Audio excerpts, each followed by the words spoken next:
कि नैन ना मूंदे ध्यान को और किए ना अंगन न्यास। पूर्व में जो व्यास जी ने कहा है उसी को आगे बढ़ा रहे हैं कि और मैं अपने भी छोटे से अनुभव से यदि आपको कहना चाहूँ तो कह सकता हूँ कि धाम का आश्रय ये साधनों का भी साधन है, ये परम साधन है कि वृंदावन धाम का आश्रय। वृंदावन धाम का आश्रय अर्थात वृंदावन धाम के आश्रय का अर्थ ये नहीं है कि यहाँ पर आप कुछ भी नहीं करते।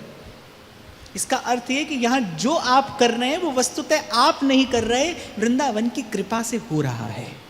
आप देखो दो स्थितियां हो, एक हो कि जहाँ पर आप कार्य कर रहे हो और दूसरी स्थिति वो जहाँ सहजता से कार्य हो रहा हो। तो प्रसन्नता की स्थिति क्या है? जब सहजता से कार्य हो रहा हो, क्योंकि करने में तो बड़ा श्रम है, करने में तो बहुत श्रम है। अंततः आप श्रमित हो जाएंगे, आपका बल अधिक होगा, थोड़ा अधिक करके हो जाएंगे, पर हो जाएंगे।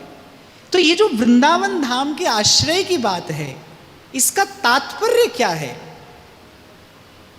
अब जैसे जब कभी वृंदावन शतलीला का गान करते हैं, उसका चिंतन चर्चा करते हैं, तो कहने में आता है कि भाई वृंदावन में सोने की महिमा बड़ी अधिक है। एक बार रास मंडल पर शायद हम चर्चा कर रहे थे, तो जब चर्चा पूरी हुई तो एक माता ने अपने बालक से पूछा, आज की चर्चा में क्या समझ आया? बोले वृंदावन में सोने की महिमा बहुत है। ये वृंदावन में सोने की महिमा बहुत है, पर वस्तुतः कहा क्या गया है कि जहां सोने की महिमा कहीं के भजन से अधिक है, वहां के भजन की क्या महिमा होगी? वहां के भजन की क्या महिमा होगी? और एक और बात महाप्रभु कह रहे हैं कि भाई ये इस धाम का प्रताप है, यत्त नाम स्फुरति।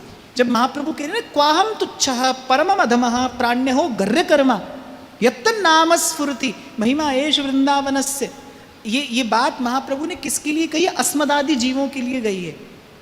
तुच्छ परम अधम नीच निंदित गर्हित कर्म करने वाले प्राणी भी यहाँ पर आते हैं, तो धाम की महिमा से, धाम की कृपा से प्रियालाल के नाम की स्फुरना होने लगी।